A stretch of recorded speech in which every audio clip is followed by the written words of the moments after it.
Good morning to all of you. This is 7th October session of the Hindu newspaper analysis. Today we will discuss mainly three issues. The first issue is related to crimes against children. Second issue is related to India-Australia relations. And the third additional issue is related to rise of British power in India. So let's discuss all the issues in detail. What is NCRB data related to crimes against children? Why news? According to the latest National Crime Records Bureau (NCRB) report, a total of 177,335 cases of crime against children were registered in the country in 2023, showing an increase of 9.2% over 2022. NCRB के एक report के according 2023 में India के अंदर crime against children से related 1,77,335 case file किए गए। 2022 के कंपेयर में 9.2% इंक्रीज हुआ है। About NCRB data on crime against children. Children के अगेंस्ट होने वाले क्राइम से रिलेटेड ये डाटा क्या रिवील करता है? Total cases of crime against children were registered in the country in 2023 1,77,335, increase of 9.2% over 2022। 2022 के कंपेयर में 2023 में चिल्ड्रन के अगेंस्ट क्राइम 9.2% इंक्रीज हुए हैं। द क्राइम रेट इन 2022 36.6% पर 1 lakh child population. Crime rate in 2023 39.9 पर 1 lakh child population. Crime rate 2022 में जो रहा है वो 36.6 पर 1 लाख चाइल्ड पॉपुलेशन रहा है। वहीं ये नेक्स्ट ईयर यानी 2023 में इंक्रीज हो गया 39.9 तक ये इंक्रीज हुआ। Major crime heads under crime against children in 2023 were number 1 kidnapping and abduction of children, number 2 POCSO act. Crime against children के अंदर जो मेजर क्राइम रहे हैं वो मेनली टू मेजर क्राइम रहे हैं। Number 1 kidnapping and abduction of children जो 45% crime के लिए रिस्पॉन्सिबल है। नेक्स्ट पोक्सो एक्ट जो कि 38.2% के लिए रिस्पॉन्सिबल है। Kidnapping and abduction emerge as the largest contributor. Other significant IPC crimes included 1219 murders, 6038 cases under the Prohibition of Child Marriage Act and 1390 under the Child Labor Act. Regionally, MP topped the list with 22,393 total cases, followed by Maharashtra and UP। Regionally crime against children list में MP top पर है, इसके बाद Maharashtra and third number पर UP है। Reasons for increasing crime against children in India. India में children के against increasing crime के क्या क्या रीजंस हैं? Various factors such as socio economic, familial, institutional and technological factors यहाँ पर रिस्पॉन्सिबल है। Number one, socio economic factor. Poverty and inequality.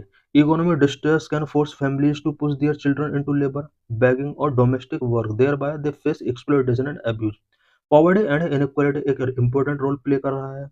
Economic distress की वजह से बहुत सारी फैमिलीज ऐसी हैं जो अपने चिल्ड्रन को लेबर की तरफ पुश कर देती हैं और लेबर या बैगिंग या डोमेस्टिक वर्क उससे कराते हैं जहां पर उन्हें एक्सप्लॉइटेशन एंड अब्यूज फेस करना होता है। Economic disparities also fuel trafficking from poor to the richer areas. Next, rapid urbanization. The mass migration of families from rural areas to urban areas can create disorganized communities where children are more vulnerable. Exploitation of marginalized communities. Children from disadvantaged groups such as tribal communities often face more risk of neglect and abuse due to factors like historical displacement and discrimination. Next number of familial and societal factor. कुछ familial and societal factor भी children के against बढ़ रहे crime के लिए responsible है, such as degradation of family values. Social connection degrades, leave children isolated and more susceptible to abuse with many sexual crimes occurring within the family itself. Social connection से degrade हो रहे हैं and children का isolation बहुत ज़्यादा increase हो रहा है जिसकी वजह से चिल्ड्रन को कई बार अब्यूज फेस करने होते हैं। मैनी सेक्सुअल क्राइम आजकल विद इन द फैमिली हो रहे हैं। Parental issues, parental risk factor such as history of abuse, mental health problem and domestic violence significantly increase the child's risk of becoming a victim.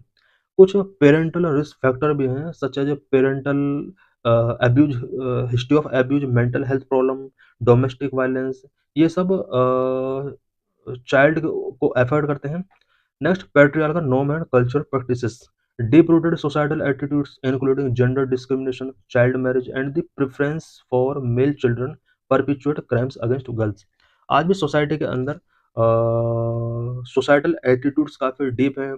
Gender discrimination, child marriage and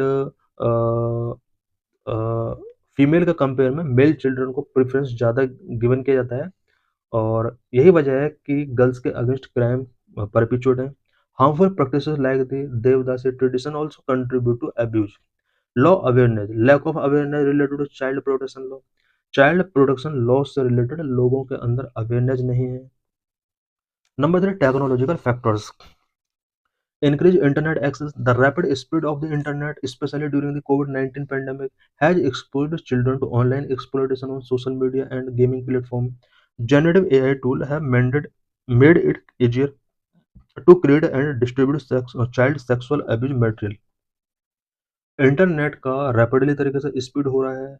covid pandemic ने इस speed को बहुत ज़्यादा boost किया. इसकी वजह से children का ऑनलाइन एक्सप्लॉइटेशन हो रहा है सोशल मीडिया प्लेटफॉर्म पर, गेमिंग प्लेटफॉर्म पर. Lack of digital literacy, many Indian household lack digital literacy. Both parents and children face online risk. India में मोस्टली फैमिलीज डिजिटल लिटरेसी नहीं रखती है. पेरेंट एंड चिल्ड्रन दोनों ही online risk face कर रहे हैं. Inadequate monitoring, law enforcement agencies lack monitor evolving online platform. कुछ law enforcement agencies हैं जो कि ऑनलाइन प्लेटफॉर्म को बेटर तरीके से मॉनिटर नहीं कर पा रही हैं. Number 4, institutional and administrative factors. कुछ इंस्टीट्यूशनल एंड एडमिनिस्ट्रेटिव फैक्टर्स भी हैं जो कि चाइल्ड क्राइम को एनकरेज करने में अपना एक इम्पोर्टेंट रोल प्ले कर रहे हैं, such as inadequate law enforcement, weak implementation of child protection law such as POCSO act remain a major challenge. Child protection law का इंडिया में वीक इम्प्लीमेंटेशन है, सच एज पोक्सो एक्ट. इसका भी weekly तरीके से इम्प्लीमेंटेशन किया जा रहा है इंडिया के अंदर. ये एक बिग चैलेंजेस है इंडिया के लिए. Issues include a lack of police training for handling sensitive cases and child unfriendly court environment. Sensitive case को बेटर तरीके से हैंडल करने के लिए पुलिस ट्रेनिंग का लैक है इंडिया के अंदर. एंड कोड एनवायरनमेंट में चाइल्ड फ्रेंडली एनवायरनमेंट होना चाहिए जो कि नहीं है. Poor judicial outcome, criminal justice system is plagued by delays and low conviction rate due to factors like pending cases, family pressure and hostile witness.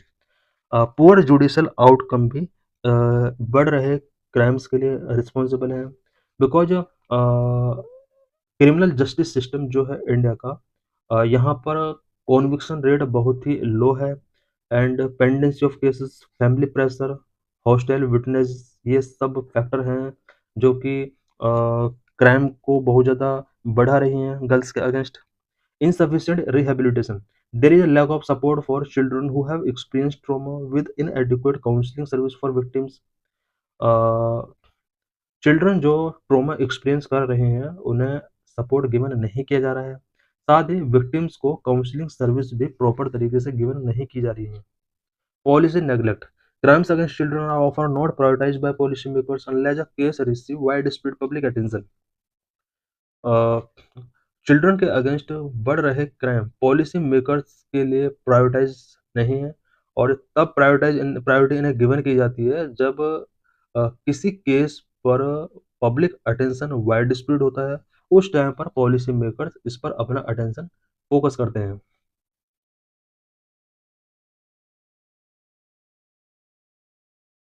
This is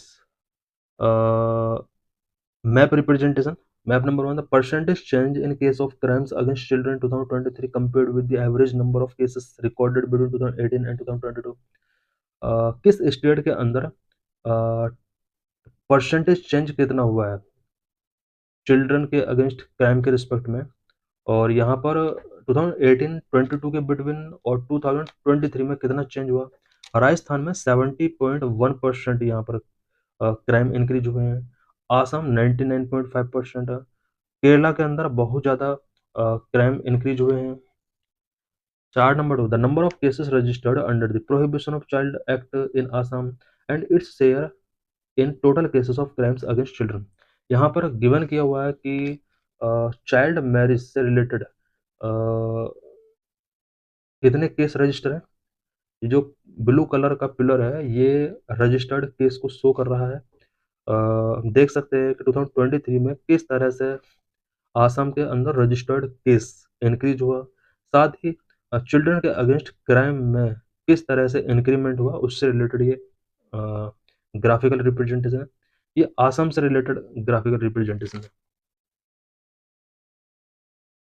chart for cases registered under kidnapping and abduction of children in Rajasthan. ये राजस्थान से related data है, kidnapping and abduction से related. हम देख सकते हैं कि 2020 के बाद 2023 तक केस कंटिन्यू यहाँ पर इंक्रीज हो रहे हैं। Next, cases registered under various POCSO provision in Rajasthan. Rajasthan में पोक्सो एक्ट से रिलेटेड पोक्सो क्राइम्स किस तरह से इंक्रीज हुए हैं, देख सकते हैं कि 2022 के कंपेयर में 2023 में केस थोड़ा डिक्रीज हुए हैं। In this lecture, we will discuss about India-Australia relations. Why news? This year marks the fifth anniversary of the India-Australia Comprehensive Strategic Partnership, which has witnessed unprecedented progress across diverse sectors from trade and investment to education, sports, and renewable energy. इस year India Australia comprehensive strategic partnership का fifth anniversary है। India और Australia के between relations में unprecedented progress हुआ है। Trade and investment से लेकर education, sports and renewable energy sector में दोनों कंट्रीज ने काफ़ी एक दूसरे को कोऑपरेट किया है। Australia and India are also developing a maritime security road map to enhance collaboration on maritime domain awareness in the Indian Ocean. दोनों कंट्री इंडियन ओशन में मैरीटाइम डोमेन अवेयरनेस के लिए कोलैबोरेशन को इंक्रीज करने के लिए maritime security road map develop कर रहे हैं। Overview of India Australia relations. India Australia relations का ओवरव्यू क्या है? Historical ties. India Australia relations rooted in the colonial era under British rule. During the cold war relations were not strong due to differing foreign policy alignment. Since post liberalisation era of 1990 ties consistently improving। British rule के under colonial era में दोनों countries के relations rooted हुए। Cold war के during दोनों countries के relation strong नहीं थे, बिकॉज दोनों कंट्रीज की फॉरेन पॉलिसी अलाइनमेंट डिफरेंट थी। लिबरलाइजेशन के बाद, इट मीन्स अबाउट 1990s के बाद, दोनों कंट्रीज के बिटवीन जो टाइज है वो इम्प्रूव हुए। Comprehensive Strategic Partnership (CSP) was started in 2020. This is based on a mutual trust, shared democratic values, and common interest in regional security and economic growth. India और Australia के between comprehensive strategic partnership 2020 में start हुआ। ये जो partnership थी, ये mutual trust, shared democratic values and common interest in security and economic growth के base पर थी।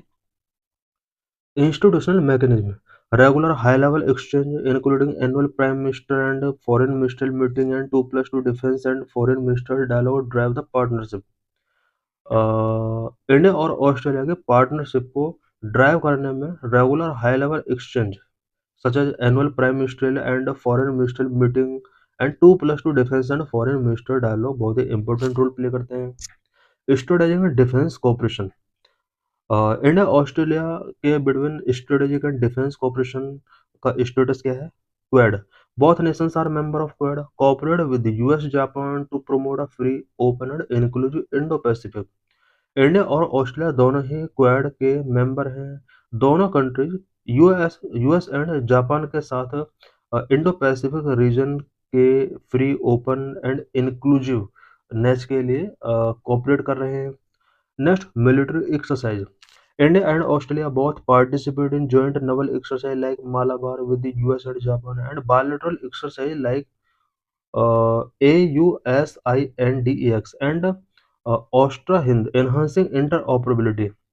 इंडिया और ऑस्ट्रेलिया दोनों जॉइंट नवल एक्सरसाइज में पार्टिसिपेट करते हैं। For example Malabar. इंडिया और ऑस्ट्रेलिया दोनों ही यूएस एंड जापान के साथ मालाबार एक्सरसाइज में पार्टिसिपेट करते हैं। एंड कुछ बायलैटरल एक्सरसाइज भी है इंडिया के ऑस्ट्रेलिया के साथ, such as Australia India ex, it means AUSINDEX and Austra Hind. ये कुछ बायलैटरल एक्सरसाइज है जिसकी वजह से इंटर ऑपरेबिलिटी दोनों कंट्रीज के बीच में इन्हांस होती है। Logistic support, the mutual logistic support agreement MLSA signed in 2020 allow for increased military cooperation and sophisticated logistical support। India और ऑस्ट्रेलिया के बिटवीन 2020 में MLSA means mutual logistic support agreement sign किया गया। इसके थ्रू दोनों countries के between military cooperation को increase किया जा सकता है।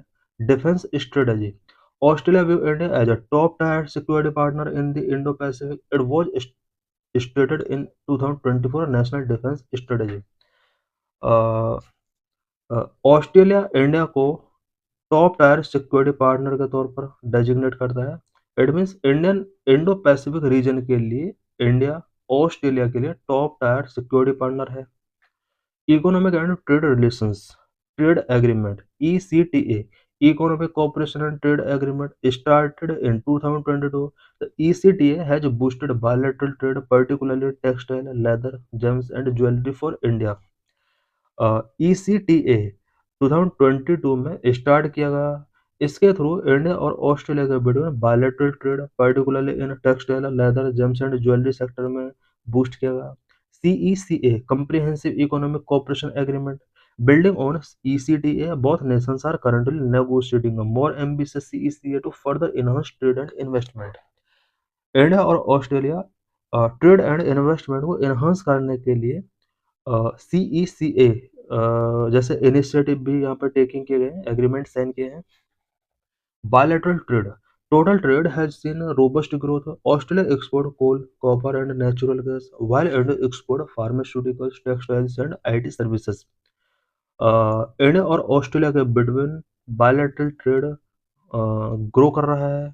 ऑस्ट्रेलिया इंडिया के लिए coal, copper and natural gas supply करता है, वहीं India pharmaceutical, textile and IT services export करता है। Critical minerals, both countries are focused on strengthening the supply chain for critical minerals essential for India's clean energy transition. दोनों ही country का जो main focus है वो क्रिटिकल मिनरल की supply chain को strengthen करने पर है। क्रिटिकल मिनरल इंडिया के क्लीन एनर्जी ट्रांजिशन के लिए बहुत इंपॉर्टेंट है। Other areas of cooperation, education and diaspora. India is a major source of international students for Australia. Agreements like mutual recognition of education qualifications (MREQ) facilitate student and professional mobility. The large Indian diaspora in Australia strengthen people-to-people ties. Next, energy. The two countries are partner of renewable energy partnership and sign a civil nuclear cooperation agreement in 2014. India और Australia दोनों ही renewable energy partnership के member हैं। 2014 में India और Australia ने civil nuclear cooperation agreement sign किया।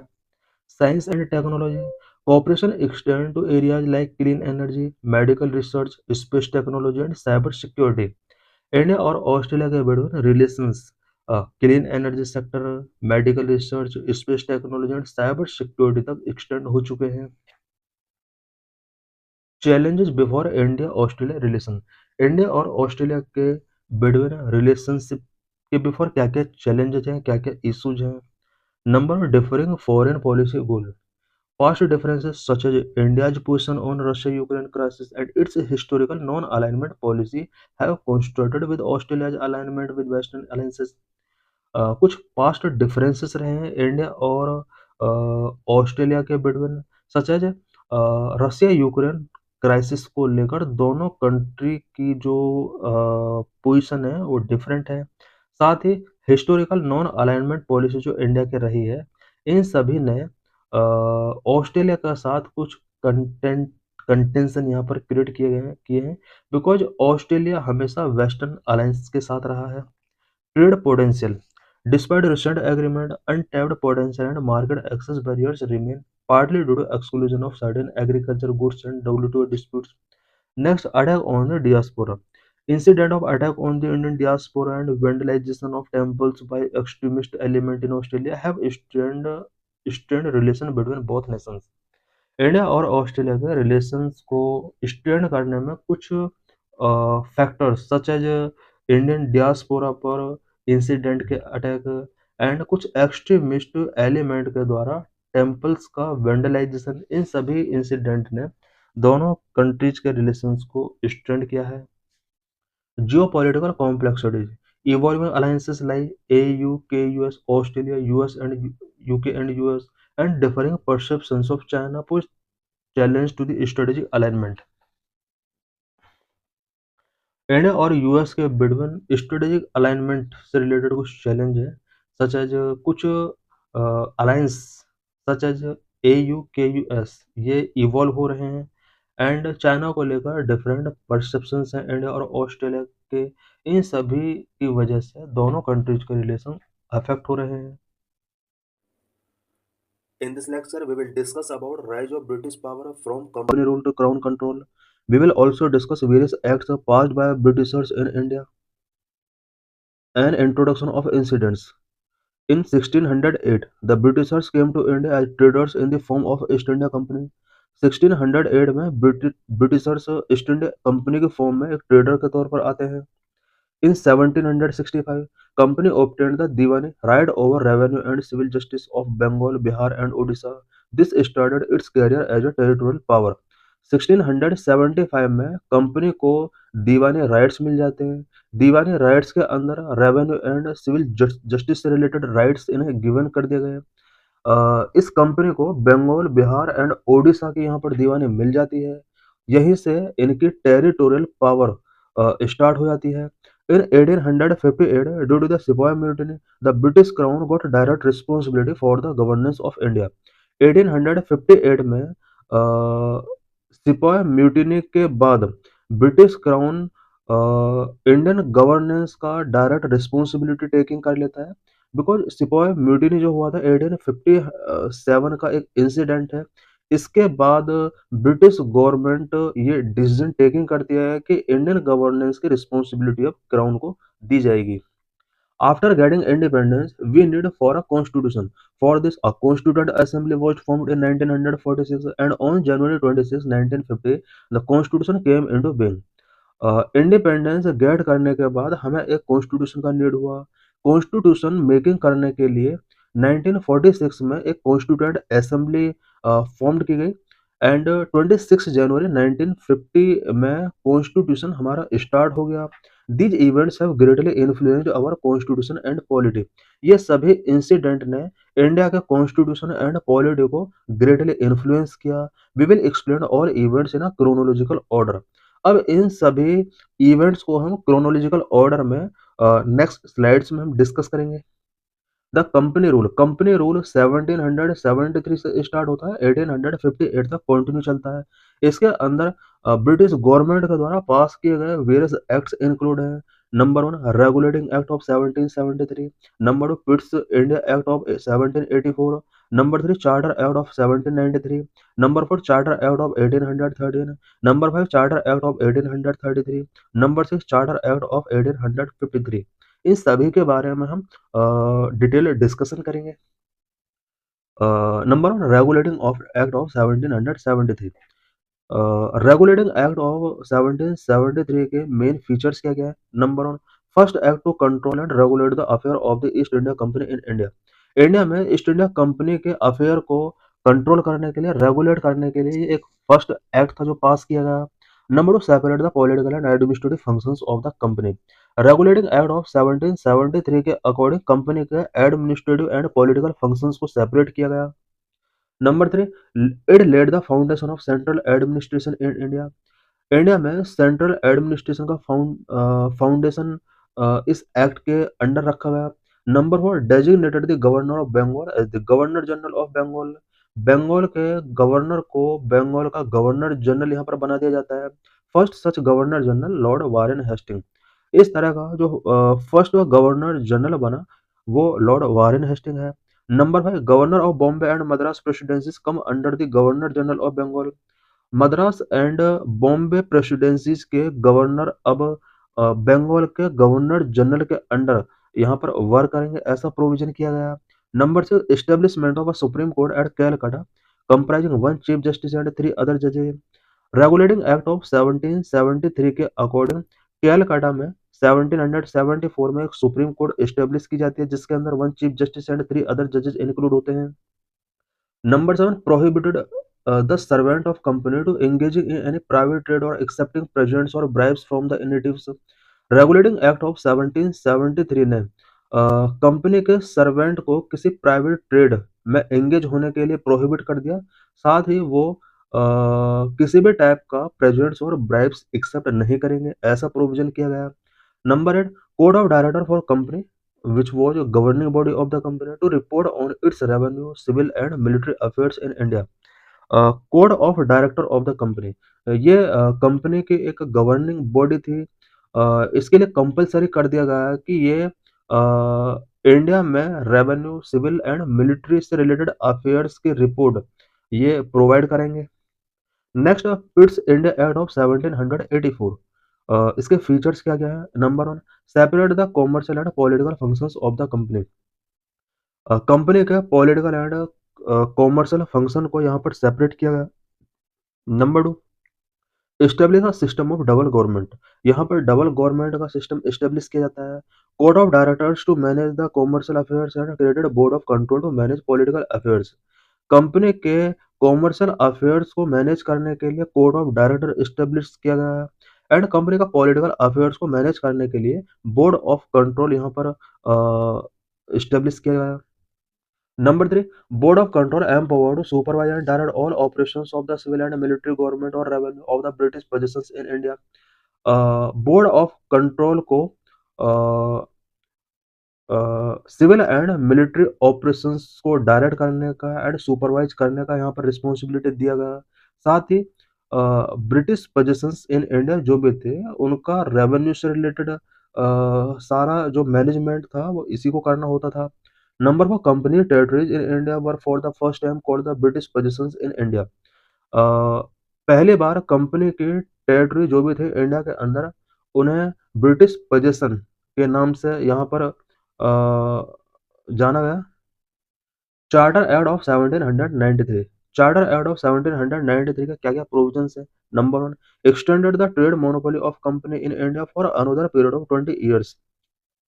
India में कंपनी की मोनोपोली अनदर 20 ईयर्स के लिए एक्सटेंड कर दी गई चार्टर एक्ट ऑफ 1793 के अकॉर्डिंग।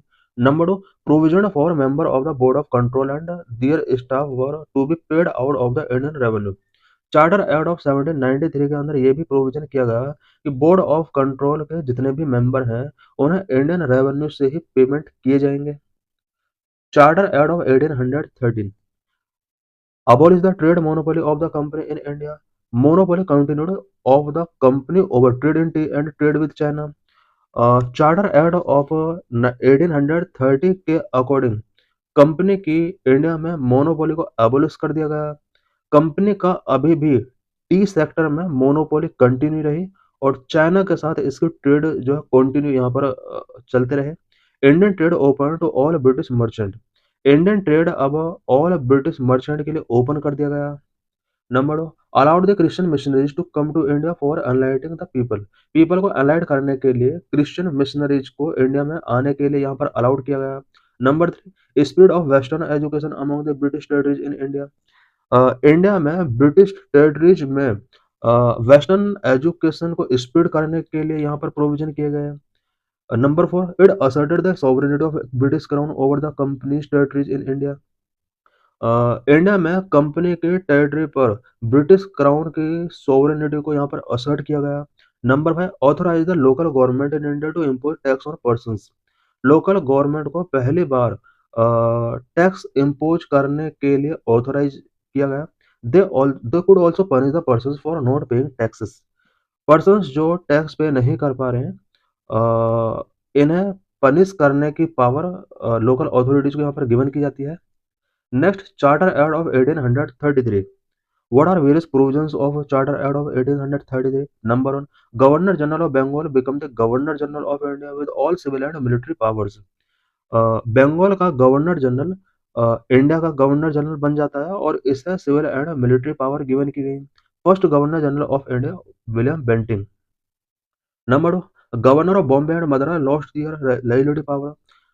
बॉम्बे एंड मद्रास के गवर्नर का यहाँ पर लेजिस्लेटिव पावर लॉस्ट हो जाता है। Number 3, the law made under the previous act were called regulations while law made under this act were called acts. Previous act के अंदर जो भी लॉ मेकिंग किए गए उन्हें अब रेगुलेशन के नाम से जाना गया। एंड इस लॉ के अकॉर्डिंग जो भी इस एक्ट के अकॉर्डिंग जो भी लॉ बनाए जाएंगे उसको एक्ट के नाम से जाना गया। Number 4, ended commercial activities of east India company now became a purely administrative body. Charter act of 1833 के अकॉर्डिंग ईस्ट इंडिया कंपनी अब प्योरली एडमिनिस्ट्रेटिव बॉडी बन चुकी है और कॉमर्शियल एक्टिविटीज यहाँ पर एंड कर दी गई इसका। Next, charter act of 1853। What are various provisions in Charter Act of 1853? Number 1, established a separate Governor General's Liability Council, which known as Indian Liability Council. Separate governor generals liability council यहाँ पर establish की जाती है जिसे Indian liability council के नाम से जाना गया। It functioned as a mini parliament adopting the same procedure as the British parliament. Indian liability council को मिनी पार्लियामेंट के तरह ही एक फंक्शन परफॉर्म करना पड़ रहा था और ब्रिटिश पार्लियामेंट की तरह ये सारा प्रोसीजर फॉलो कर रही थी। Number 2, separated liability and executive functions of the governors general council. Governor general council की लाइबिलिटी एंड एग्जीक्यूटिव फंक्शंस को चार्टर एक्ट ऑफ 1853 के अकॉर्डिंग सेपरेट किया गया। Number 3, it introduce an open competition system of selection and recruitment of civil servants. These services were open to Indians also. Civil servants के selection and recruitment के लिए एक open competition system इसके under introduce किया गया। Indians के लिए भी ये सर्विसेज अब ओपन कर दी गई। Number 4, it introduce for the first time local representation in the Indian liability council. Indian liability council में फर्स्ट टाइम यहाँ पर लोकल रिप्रेजेंटेशन इंश्योर किया गया। Next, Crown Rule. Crown Rule was started from 1858 and we will cover various act till 1947. Various acts such as the Government of India Act 1858, Indian Council Act of 1861, Indian Council Act of 1892, Indian Council Act of 1909, Government of India Act of 1919, Government of India Act of 1935, Indian Independence of 1947। इन सभी act के बारे में हम detail discussion करेंगे। Government of India act 1859। What are various features of this act? Number 1, abolish the East India company and transfer the power of government to the British crown. East India company को यहाँ abolish कर दिया जाता है government of India act 1850 के according and government की power British crown को transfer कर दी गई। Number 2, governor general of India became viceroy of India. India में जो गवर्नर जनरल हुआ करता था अब उसको वायसराय बना दिया गया। Viceroy was the direct representative of the British crown in India. Lord Canning became the first viceroy of India. Viceroy जो हुआ करता था इंडिया के अंदर ये ब्रिटिश क्राउन का डायरेक्ट रिप्रेजेंटेटिव हुआ करता था इंडिया के अंदर। फर्स्ट वायसराय ऑफ इंडिया जो थे वो लॉर्ड कैनिंग थे। Number 3, this had ended the system of double government by abolishing the board of control and code of director. Government of India at 1858 ने डबल गवर्नमेंट सिस्टम को and कर दिया और यहाँ पर board of control and code of director का abolition कर दिया गया। Number 4, secretary of state for India. New office was created which control Indian administration. India के लिए एक न्यू ऑफिस ब्रिटेन में क्रिएट कर दिया गया, सेक्रेटरी स्टेट फॉर इंडिया, जो कि इंडियन एडमिनिस्ट्रेशन को कंट्रोल करने के लिए रिस्पॉन्सिबल था। It was a member of British cabinet and was responsible to the British parliament. Secretary of state for India जो था, ये जो पर्सन था ये ब्रिटिश पार्लियामेंट का एक मेंबर हुआ करता था जो कि ब्रिटिश पार्लियामेंट के लिए रिस्पॉन्सिबल था। Next, Indian council act of 1861। What are features of this act? Number 1, this started associating Indians with the lawmaking process. Lawmaking process में इंडियन का association Indian council act of 1861 के according start कर दिया गया। Now viceroy should nominate some Indians as non official member of his expanded council. Number 2, in 1862, Lord Canning, the then Viceroy, nominated 3 Indians to his liability council: Raja of Banaras, Maharaja of Patiala, sir Dinkar Rao. 1862 में Lord Canning ने, जो कि उस time पर viceroy था India में, इसने अपने लाइबिलिटी काउंसिल में 3 इंडियंस को नॉमिनेट किया। Number 1, Raja of Banaras, Maharaja of Patiala, sir Dinkar Rao. Number 3, decentralisation started by restoring the liability power to the Bombay and Madras presidencies. Bombay and Madras presidencies की जो भी लेजिस्लेटिव पावर थे उन्हें अब अगेन रीस्टोर किया गया। इट मीन्स यहाँ पर डिसेंट्रलाइजेशन को अगेन स्टार्ट कर दिया गया। Number one, new legislative councils for Bengal, north western provinces and Punjab were established. Bengal, north western province and Punjab के लिए न्यू लेजिस्लेटिव काउंसिल्स यहाँ पर एस्टेब्लिश की गई। Number five, it gave a recognition to the portfolio system introduced by the Lord Canning in 1859। 1859 में Lord Canning के द्वारा जो भी पोर्टफोलियो सिस्टम इंट्रोड्यूस किया गया था, गवर्नमेंट इंडियन काउंसिल एक्ट 1861 ने उसको रिकॉग्निशन गिवन किया। In this system a member of the viceroy council was made in charge of one और more department of the government and was authorised to issue final orders on behalf of the council on matters of the council on matters. Portfolio system में viceroy की council का एक member को one और more department से related charge given किए जा सकते हैं। Number six, Viceroy can issue ordinance without the consultation of the Legislative Council in any emergency. The life of such an ordinance was 6 months. Viceroy को power given की गई थी कि वो ऑर्डिनेंस इशू कर सकता है और इसके लिए उसे लेजिस्लेटिव काउंसिल के साथ कंसल्ट करने की कोई नीड नहीं है। इट मीन्स यहाँ पर किसी इमरजेंसी केस में वायसराय ऑर्डिनेंस इशू कर सकता है और इसका जो लाइफ रहेगा इस ऑर्डिनेंस का वो 6 मंथ तक रहेगा। Next, Indian council act of 1892। What is the main feature of this act? Number one, legislative council is given the power of discussing the budget and addressing questions to the executive. Indian council act of 1892 के according legislative council को अब budget से related discussions करने की power given की गई and यहाँ पर कुछ क्वेश्चंस रेज करने की यहाँ पर पावर दी गई। Next, Indian council act of 1909। What are various features of Indian Council Act of 1909? Number one, introduce a system of communal representation for Muslim. Indian council act of 1909 के according Muslims के लिए यहाँ पर separate representation की demand की गई। It means यहाँ पर कम्युनल रिप्रेजेंटेशन का सिस्टम इंट्रोड्यूस किया गया। Concept of separate electorate introduce in this the Muslim member were to be elected only by the Muslim voters. Separate electorate का कंसेप्ट यहाँ पर इंट्रोड्यूस किया गया।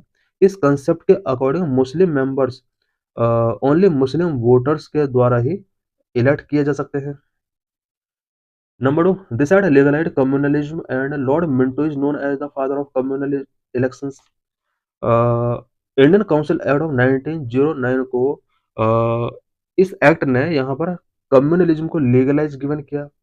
Lord Minto father of communal electorate के तौर पर जाने जाते हैं। Number three, act is also known as Morley Minto reform. Lord Morley was then secretary and of state for India and lord Minto was then viceroy of India. इस act को Morley Minto reform के नाम से जाना जाता है। Morley उस time पर secretary of state for India के पोस्ट पर थे। लॉर्ड मिंटो उस टाइम पर वायसराय ऑफ इंडिया थे। Number four, it increase the size of legislative councils both central and provincial. Indian council act 1909 के according legislative councils central level पर and provincial level पर इसकी size को increase किया गया। सेंट्रल लेवल पर इसको 16 से 60 किया गया। प्रोविंशियल लेवल पर ये यूनिफॉर्म नहीं था। Number five, association of Indians with the executive council of viceroy and governor started. Viceroy and governor की जो भी एग्जीक्यूटिव काउंसिल हुआ करती थी उसमें इंडियंस का एसोसिएशन अब स्टार्ट कर दिया गया। Satyendra Prasad Sinha became the first Indian to join Viceroy's executive council. He was appointed as the law member. Viceroy के एग्जीक्यूटिव काउंसिल को ज्वाइन करने वाले फर्स्ट इंडियन सत्येंद्र प्रसाद सिन्हा थे। इन्हें लॉ मिनिस्टर यहाँ पर लॉ मेंबर यहाँ पर बनाया गया। Next, government of India act 1919। What are various features of this act? Number one, known as Montagu Chelmsford report. Montagu was the secretary of state for India and Lord Chelmsford was the viceroy of India. Government of India act 1919 को मॉन्टेगो Chelmsford reform के नाम से भी जाना जाता है। मॉन्टेगो उस time पर secretary of state for India के पोस्ट पर थे एंड लॉर्ड चेम्सफोर्ड जो थे वो इंडिया के वायसराय थे। Number two, separate the central and provincial subject. Government of India act 1919 के according central and provincial subject को यहाँ पर सेपरेट किया गया। The central and provincial legislature were authorised to make law on their respective list of subject. Central and provincial legislature को यहाँ पर अपने रिस्पेक्टिव सब्जेक्ट को सब्जेक्ट से रिलेटेड लॉ मेकिंग करने के लिए यहाँ पर पावर गिवन कर दी गई। Number 3, establishment of a public service commission. Government of India act 1919 के according public service commission establish करने का यहाँ पर प्रोविजन किया गया। So a central public service commission was set up in 1926 for recruiting civil servant. Civil servant को recruit करने के लिए 1926 में central public service commission set up किया जाता है। Number 4, divided the provincial subject into two parts, transferred and reserved. Provincial subject को two part में डिवाइड किया गया, transferred subject and reserve subject. Transfer subject were to be administered by the governor with the aid of ministers which were responsible to the legislative council. Transferred subject जो थे ये governor के द्वारा ministers की add के हिसाब से administer किए जाते थे। Reserve subject were to be administered by the governor. Reserve subject जो थे वो गवर्नर के द्वारा एडमिनिस्टर किए जाते थे। रिजर्व सब्जेक्ट पर मिनिस्टर्स की यहाँ पर रिकमेंडेशन की कोई नीड नहीं थी। This dual scheme of governance were known as dyarchy. Governance का जो ये ड्यूअल स्कीम है इसको हम डीआरके के नाम से जानते हैं।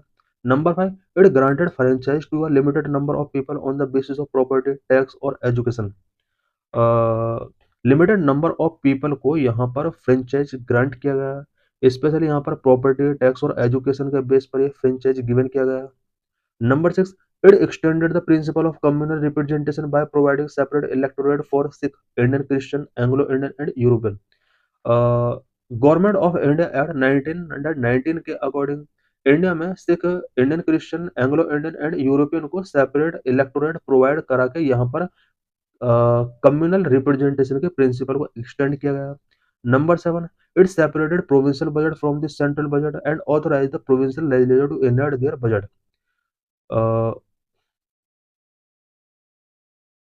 गवर्नमेंट ऑफ इंडिया एक्ट 1919 के अकॉर्डिंग प्रोविंशियल बजट को सेंट्रल बजट से यहाँ पर सेपरेट किया गया है एंड प्रोविंशियल लेजिस्लेचर को बजट से रिलेटेड यहाँ पर बजट इनेक्ट करने की पावर गिवन कर दी गई प्रोविंशियल लेजिस्लेचर को। Number 8, introduce bicameralism and direct elections in the country.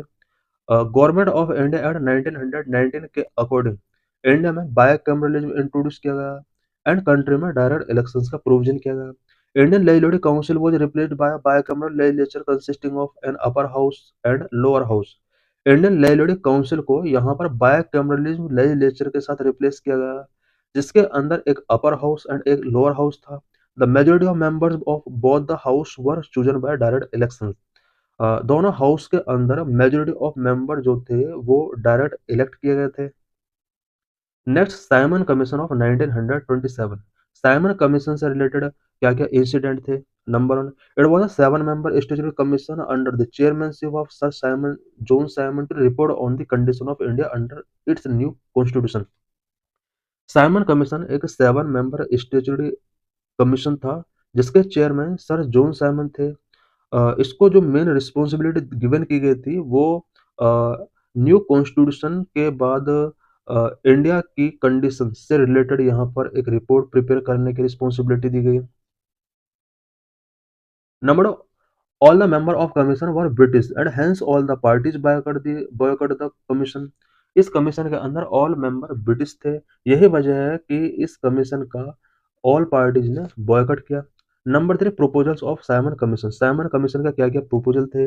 The abolition of dyarchy, extension of responsible government in provinces, establishment of federation of India and principal state, continuation of communal electorate and so on। ये इसके कुछ recommendations थे।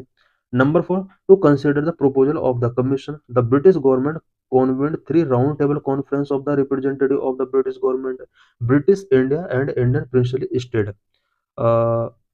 Simon commission के proposals को consider करने के लिए British government ने 3 राउंड टेबल कॉन्फ्रेंस कॉन्वेन किए और इन राउंड टेबल कॉन्फ्रेंस में British government, British India and Indian princely state के कुछ रिप्रेजेंटेटिव थे। Next, government of India act 1935। What are various provisions under this act? Number 1, establish an all India federation consisting of provinces and princely state as units। All India federation इस act के according establish किया गया। All India federation के अंदर all provinces and principal state को एक unit के तौर पर कंसिस्ट किया गया। Number 2, adoption of dyarchy at centre, central level पर यहाँ डीआरके का एडॉप्शन किया गया। Federal subject were divided into reserve subject and transferred subject, but it did not come into operation. यहाँ फेडरल सब्जेक्ट को reserve subject and transferred subject में divide कर दिया गया, बट ये प्रोसेस कभी फॉलो नहीं किया गया। Number 3, the act divided the power between the centre and provinces in 3 list. Government of India act 1935 ने पावर को सेंट्रल एंड प्रोविंसेस के बिटवीन 3 लिस्ट में यहाँ पर डिवाइड कर दिया गया। Number 1 federal list, number 2 provincial list, number 3 concurrent list. ये आज भी हमारे कॉन्स्टिट्यूशन के अंदर इसी तरह से प्रोविजन किए गए हैं। Number 4, residuary power were given to the viceroy, viceroy को यहाँ पर रेसिडुअरी पावर गिवन की गई। Number 5, a federal court were establish in 1937, 1937 में एक federal court government of India act 1935 के अकॉर्डिंग एस्टेब्लिश की जाती है। Number 6, it introduce bicameral in 6 out of 11 provinces, 11 provinces में से 6 के अंदर यहाँ बायकैमरलिज्म इंट्रोड्यूस किया गया। Bengal, Bombay, Madras, Bihar, Assam and the united provinces were made bicameral consisting of a legislative council and a legislative assembly. Number 7, establishment of a federal public service commission, provincial public service commission and joint public service commission for 2 or more provinces. Government of India act 1935 के according एक federal public service commission, provincial public service commission and joint public service commission यहाँ पर establish किया गया। Number 8, establishment of reserve bank of India to control the currency and credit of the country.